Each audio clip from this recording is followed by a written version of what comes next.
YCP fake ప్రచారాలు ఆపడం లేదు. అయితే ఆర్కే రోజా అన్న మాటలకి అర్థం ఏంటి?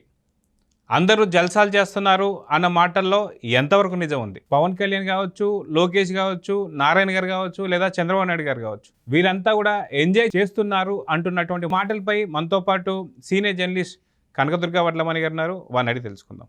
మేడం నమస్తే. నమస్తే అండి. రోజాకి సంబంధించి చూసాం మనం. ఆవిడ చేసిన వ్యాఖ్యలు ఏదైతే ఉన్నాయో, హ్యాపీగా ఇంట్లో కూర్చొని సోఫా మీద ఆవిడ చాలా ఏమంటారు అనమాట, హితోపదేశం చేస్తూ రిలాక్స్డ్గా హితోపదేశం చేస్తూ వస్తుంది. పవన్ కళ్యాణ్ ఎక్కడికి వెళ్ళాడు అంటుంది, పవన్ కళ్యాణ్ ఎందుకు రాలేదంటుంది. అదేవిధంగా లోకేష్ హైదరాబాద్లో ఎంజాయ్ చేస్తాడు అంటుంది. అసలు మంత్రి నారాయణ ఎక్కడికి వెళ్ళాడని చెప్పేసి మాట్లాడుతుంది. అదిగాక చంద్రబాబు నాయుడు గారు అలసత్వం వల్ల ఇదంతా జరుగుతుందని చెప్పేసి అంటుంది. అయితే మొత్తానికి ఆవిడ చాలా రిలాక్స్గా కూర్చొని, మీరు పక్కాగా ఆ వీడియోని చూస్తే ముందు కెమెరా ముందు ఒక వీడియో, ఒక సంథింగ్ ఏదైనా స్క్రిప్ట్, వైసీపీ ఇచ్చిన స్క్రిప్ట్ పెట్టుకొని ఆ స్క్రిప్ట్ చూస్తూ చదువుతున్నట్టు సంగతి కూడా మనకు బాగా క్లియర్గా అర్థమవుతుంది. సో ఆవిడ మాటల్ని ఎలా తీసుకోవాలంటారు? ఒకటి, ఆవిడ మాటలను ఎలా తీసుకోవడం పక్కన పెడితే, ఇప్పుడు వైసీపీ కోతి కొబ్బరికాయ దొరికినట్టు మళ్ళీ రోజా దొరికింది. నిన్నటి వరకు రోజా వెళ్ళిపోయింది అనుకున్నారు. తమిళనాడు వెళ్ళింది కదా, మరి ఆవిడ నిన్నటి వరకు ఎంజాయ్ చేసి వచ్చింది కదా, పార్టీల చుట్టూ తిరిగి వచ్చింది కదా, అది మాట్లాడమనండి ముందు. రెండోది, ఇవాళ ఏంటంటే వైసీపీకి ఇప్పుడు వాయిస్ ఎవడు లేడు మాట్లాడటానికి. కొడాలి నాని ముందుకు వచ్చాడు, ఇవాళ ఎవరు రాలే కదా. సో ఇంకా సరే, వాగమంటే వాగుతుంది కదా ఈవిడ, బూతులు మాట్లాడమన్నా మాట్లాడగలదు. కాబట్టి ఇవాళ వైసీపీకి మళ్ళీ రోజా దొరికింది. కాబట్టి రోజాకు స్క్రిప్ట్ పంపించారు, నువ్వు పార్టీలో ఉండాలంటే చదువమ్మా అని చెప్పారు. So she has to continue కదా. ఇప్పుడు ఆవిడకి ఎక్కడ ఏది దిక్కు లేదు కాబట్టి మళ్ళీ జగనన్న దగ్గరే ఉండాల్సి వచ్చింది. కాబట్టి మళ్ళా ఆవిడ ధోరణి మొదలుపెట్టింది. మీకు అంతే జరిగింది. లేకపోతే ఇన్ని రోజులు నోరు మూసుకుంది కదా, 2.5 నెలల్లో ఒకసారి వచ్చినట్టుంది, హార్డ్లీ ఒకసారి 2 సార్లు. కాబట్టి ఇవాళ ఆవిడ ఎందుకు వచ్చారంటే, మళ్ళీ ఏదో ఒకటి ఆవిడకి ఒక ఫేస్ చూపించుకోవాలి ప్రజలకి. ఒకటి. 2, వైసీపీలో కొనసాగాలి అంటే ఏం చేయాలి? మళ్ళీ అదే పద్ధతి మళ్ళీ మొదలు పెట్టాలి, అంటే తిట్టాలి. ఇప్పుడు ఎవరు తిట్టాలి? ఇప్పుడు దొరికింది కదా అస్త్రం, పవన్ కళ్యాణ్ కనిపించాడు. పవన్ కళ్యాణ్ డిప్యూటీ సీఎం, పవన్ కళ్యాణ్ 5 శాఖలకి మంత్రి, ఆయన అటవీ పర్యావరణ శాఖ మార్చులు, పంచాయతీరాజ్ శాఖ మార్చులు, ఇలా చాలా ఉన్నాయి. సో ఇప్పుడు పవన్ కళ్యాణ్ ఎందుకు బయటికి రాలేదు? అసలు ఇంతకాలం మీ జగనన్న ఎప్పుడైనా పరదాల్లోంచి బయటకు వచ్చాడా గతంలో? అసలు ఇలాంటి విపత్తు ఎప్పుడైనా సంభవించిందా? ఇది ఎవరూ చేయలేని, అంటే ఎవరి చేతుల్లో ఏమీ లేదు. ఇది ప్రకృతి వైపరీత్యం. ఇది ఇలాంటప్పుడు మీరేం మాట్లాడుతున్నారు, ఎందుకు తిడుతున్నారు, ఎవరిని మాట్లాడుతున్నారు, మీరు అసలు ఇంకా బుద్ధి రాకుండా ప్రజల్లోకి ఎలా వస్తున్నారు? అదొకటి. 2, పవన్ కళ్యాణ్ ఎందుకు రాలేదు? నీకు తెలియదా ఎందుకు రాలేకపోయాడు? ఆయన రానన్నారా? ఆయన ఫ్యాన్స్ అందరూ ఏం చేస్తున్నారు ఒకసారి చూడమనండి.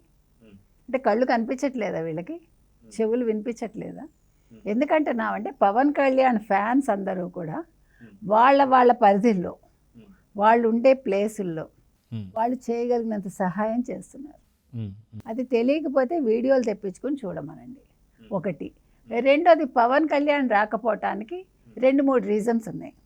ఒకటి, ప్రభుత్వమే రావద్దంది. ఎందుకని? ఇప్పుడు పవన్ కళ్యాణ్ ప్రజల్లోకి వస్తే సహాయం మాట అటుంచి ప్రజలు ఈయన చూడడానికి ఎగబాడుతారు. అది ఆయనకుండే ఫ్యాన్ ఫాలోయింగ్, దాన్ని ఎవడూ కంట్రోల్ చేయలేడు. ఇప్పుడు ఈ నీళ్లల్లో ఆయన వచ్చి ప్రజలు ఇబ్బంది పడి వాళ్ళకి ఏదైనా అయితే ఎవరు రెస్పాన్సిబుల్? నెంబర్ 1. నెంబర్ 2, అసలు పవన్ కళ్యాణ్ బయటకు వస్తే మళ్ళీ బౌన్సర్స్ రావాలి. బౌన్సర్సే కాదు, ఆయనకి సెక్యూరిటీ ప్రాబ్లం. ఆల్రెడీ వైసీపీ వాళ్ళు గతంలో ఆయన ఇబ్బంది పడ్డానికి చూశారు. ఇలాంటి సమయంలో ఆయన ప్రాణానికి ఏదైనా ముప్పు వాటిల్లితే దానికి ఎవరు బాధ్యులవుతారు? అది ఉన్న ఫ్యాక్ట్. ఇవన్నీ ఇందులో ఎవరు కల్పించింది కానీ ఏమీ లేదు ఇందులో. అందుకని ముందుగానే చంద్రబాబు నాయుడు తరఫున ప్రభుత్వం చెప్పింది, మీరు రావద్దు బయటికి, మీరు సందేశం ఇవ్వండి, మీ వాళ్ళ చేత పనులు చేయించండి, మీ శాఖకి తగినట్టుగా అంటే అధికారుల చేత పనులు చేయించండి. అంటే హీస్ మానిటరింగ్. ఆయన అన్ని పనులు పర్యవేక్షిస్తున్నారు, వాళ్ళ చేత అధికారుల చేత చేయిస్తున్నారు. అది వీళ్ళకి కనిపించదు. ఒకటి. 2, రేపొద్దున్న ఏదైనా అయితే వైసీపీ రెస్పాన్సిబిలిటీ తీసుకుంటుందా? ఒకవేళ పవన్ కళ్యాణ్ బయటకు వచ్చి నీళ్ళలో దిగి ఆయన మానిటర్ చేస్తారు, ఆయనకేం భయం లేదు. అప్పుడు వైసీపీ ఏదైనా చేస్తే వైసీపీ రెస్పాన్సిబిలిటీ తీసుకుంటుంది. ఇన్ని ఉన్నాయి కదండి. ఇప్పుడు పవన్ కళ్యాణ్ రావడం వల్ల ఒక మంచి ఒక చెడు. అంటే చెడు అంటే ఎవరికి చెడు జరగదు, కానీ ఆ ఆనందంలో ఇతను వచ్చారనే ఒక ఉద్వేగంతో వాళ్ళకి వాళ్ళే ఇబ్బంది పడతారు, తొక్కిసలాట అవుతుంది. అది ఎవరు ఏమీ చేయలేని విషయం అది. సో దానివల్ల ఆయన రావట్లేదు. ఇది రోజాకి కనిపించట్లేదా?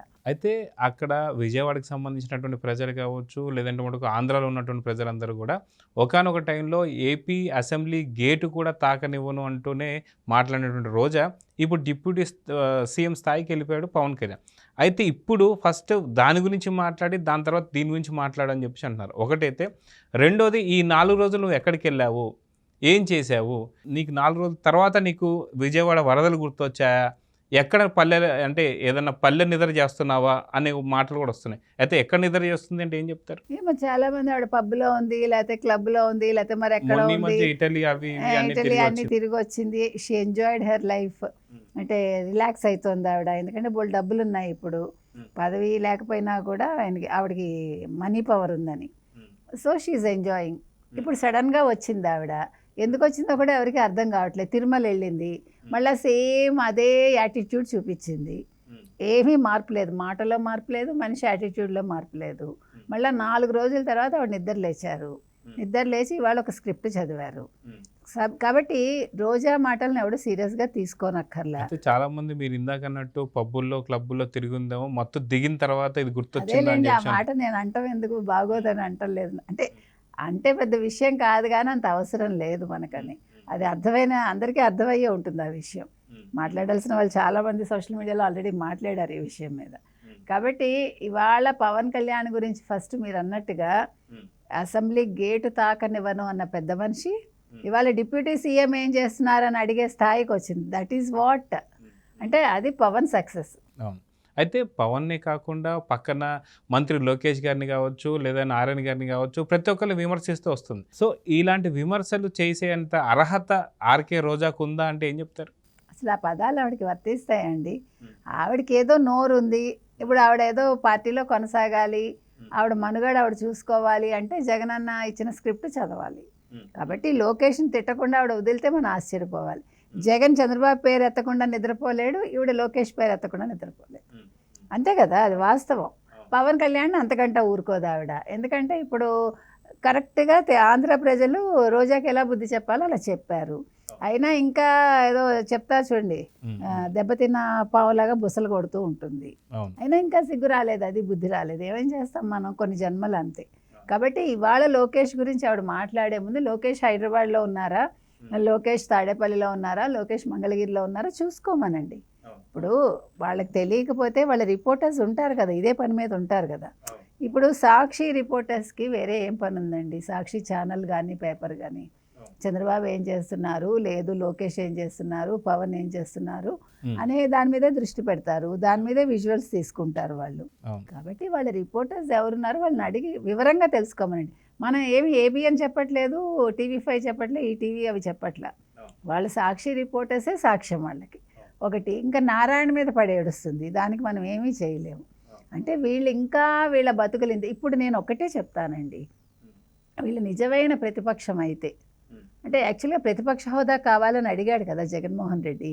అడిగే ముందు ఆయన ఏం చేసి ఉండాలి? నిన్న వచ్చాడు ఆయన కదా, వచ్చి నీళ్లలో దిగి ఫోటోలు తీసుకున్నాడు. అంటే మొదటిసారి మేబీ జీవితంలో ఆయన ఒక విపత్తు సంభవించినప్పుడు ఆ క్రెడిట్ కానీ చంద్రబాబు నాయుడు గారికి దక్కుతుంది. ఎందుకంటే దాదాపు 3 రోజుల నుంచి 3.5 రోజుల పాటు ఆయన ఉన్న వాటర్లో కావచ్చు, బురదలో తిరుగుతున్నారు. ఫస్ట్ టైం జగన్ని బురదలో కాలు పెట్టించినటువంటి క్రెడిట్ మాత్రం చంద్రబాబు నాయుడు దక్కింది. ఎందుకంటే ఆ ఉక్రోషం కొద్దీ వచ్చాడు ఆయన, చంద్రబాబునే తలుచుకుంటున్నారు, నన్ను తలుచుకోవట్లేదని. సో అందుకని ఆ బురద మొహానికి పులువుకుని నిన్న వెళ్ళాడు ఆయన. నేను అనేది ఏంటంటే ఇక్కడ ఆయన కావచ్చు, ఆయన మంత్రివర్గంలో పనిచేసిన వాళ్ళు కావచ్చు, ఆ కొద్దిమంది ఎమ్మెల్యేలు ఎంపీలు ఎవరైతే ఉన్నారో, లేదా ఆయా నియోజకవర్గాల్లో మాజీలు ఎవరైతే ఉన్నారో, వాళ్ళు అసలు ఫస్ట్ ఈయన చేయాల్సిన పని ఏంటంటే జగన్మోహన్ రెడ్డి ఏం చెప్పు ఉండాలంటే, మనకి రాజకీయాలు వద్దు, అంటే ఇట్లా బురద రాజకీయాలు మనకు అవసరం లేదు, అంటే ప్రజల్లో నీకు 39.3% ఉందన్నావు కదా, కనీసం వాళ్ళనైనా పట్టించుకోవాలి కదా నువ్వు. ఆయా నియోజకవర్గాల్లో అయినా మీ వాళ్ళు పని చెయ్యాలి కదా, వెళ్ళి సహాయ సహకారాలు అందించి మీరు చేశాక చంద్రబాబు నాయుడు గారు మేము చేసాం, ఈ ప్రదేశాల్లో మీరు చేయలేదని చెప్పండి. సంతోషిస్తారు ఎవరైనా కూడా. ఓకే, అప్పుడు ఏమంటాం మనందరం కూడా, ఓకే చాలా మంచి పని చేశారండి వైసీపీ వాళ్ళు, ఇట్స్ ఎ గుడ్ థింగ్, మీరు ప్రతిపక్షంలో ఉండి కూడా ఈ రకంగా చేయటం మంచి పని. పోన్లేండి, అందరూ అన్ని చోట్ల చేయలేరు కదా. ఇప్పుడు సహాయం అనేది 10 చేతులు కలిస్తేనే చేయగలం. ఒక చేతితో 2 చేతులతో ఎవడు చేయలేడు. అందులో చంద్రబాబు నాయుడు గారు ఒంటరి పోరాటం ఒక రకంగా. అంటే అధికారులు ఉండి కూడా నిన్నటి వరకు కొంతమంది సహకరించలేదు. దానికి కూడా చేత కాలేదు ఈ ప్రభుత్వానికి అంటున్నారు. చేత కాకపోవడం కాదు, జగన్మోహన్ రెడ్డి అక్కడి నుంచి రిమోట్ కంట్రోల్లో కొంతమంది అధికారులను పెట్టుకున్నాడు. ఆ రిమోట్ కంట్రోల్లో ఉన్న అధికారులు మనం చూసాం నిన్న. ఆయన ఇడుపులపాయకి వెళ్తే పక్కన ఎవడున్నాడండి? గుంటూరు సిఐ ఎవరో ఉన్నారు అక్కడ, వెంకటరామరెడ్డి ఎవరో, ఆయన వెంకటేశ్వర రెడ్డి ఎవడో. ఇక్కడ గుంటూరులో పనులు వదిలేసి అక్కడికి ఎందుకు వెళ్ళాడు? ఇవన్నీ ఏం సూచిస్తున్నాయి? ఇప్పుడు మనం చెప్పిన దానికి వాస్తవాలను సూచిస్తున్నాయిగా. సో ఆయన రిమోట్ బటన్ నొక్కి మీరు ఫుడ్ అందించకండి, మీరు ప్రజల దగ్గరికి వెళ్ళకండి, మీరు హెల్ప్ చేయకండి అని చెప్పిన వాళ్ళందరూ పనులు చేయలేదు. వాళ్ళందరికీ నిన్న చంద్రబాబు నాయుడు గారు చుక్కలు చూపించారు. ఆయన అలసత్వం వహించారు అని ఈవిడ అంది కదా రోజా గారు. ఆయన అలసత్వం వహించలేదు. ఆయనకు వాళ్ళ మీద చర్యలు తీసుకునేంత టైం కూడా లేదు 3 రోజులుగా. ఫస్ట్ ఆయన దేని మీద దృష్టి కేంద్రీకరించారు? సహాయ సహకారాలు ఎలా అందించాలి, చర్యలు ఎట్లా చేపట్టాలి అనేది 3 రోజులుగా ఆయన చూసుకున్నాడు. ఆయన చూసుకున్నాక నిన్న కొద్దిగా ఊపిరి పీల్చుకుని వీళ్ళందరికీ కూడా వాళ్ళకి చెప్పాడు అధికారులకి, మీరందరూ పని చేయకపోతే వెళ్ళిపోండి, లేదు నేను మీ మీద చర్యలు తీసుకుంటానని. కాబట్టి ఇక్కడ మనం ఫస్ట్ ఎవడైనా నాయకుడు అన్నవాడు ఆలోచించాల్సింది ఏంటంటే, అది ప్రతిపక్షం అవనండి అధికార పక్షం అవనండి, బురద చల్లటం కాదు. ఫస్ట్ మనం ఏమి సహాయం చేయగలం, మనం ఎలా చేయగలం. ఇదేమి చిన్న విపత్తు కాదు, చరిత్రలోనే ఒక పెద్ద విపత్తు ఇది. అసలు ఎప్పుడు ఇలా జరగలేదు. మనకి దివిసీమ మనం విన్నాం, విజయవాడలో ఇది మొట్టమొదటిసారి ఈ రకంగా. దీనికి ఎవరు ఏం చేయలేరు. దానికి చంద్రబాబు నాయుడు వల్ల అయింది. అది అలాంటి పిచ్చి మాటలు మాట్లాడే వాళ్ళని మనం మనుషులుగా పరిగణించకూడదు.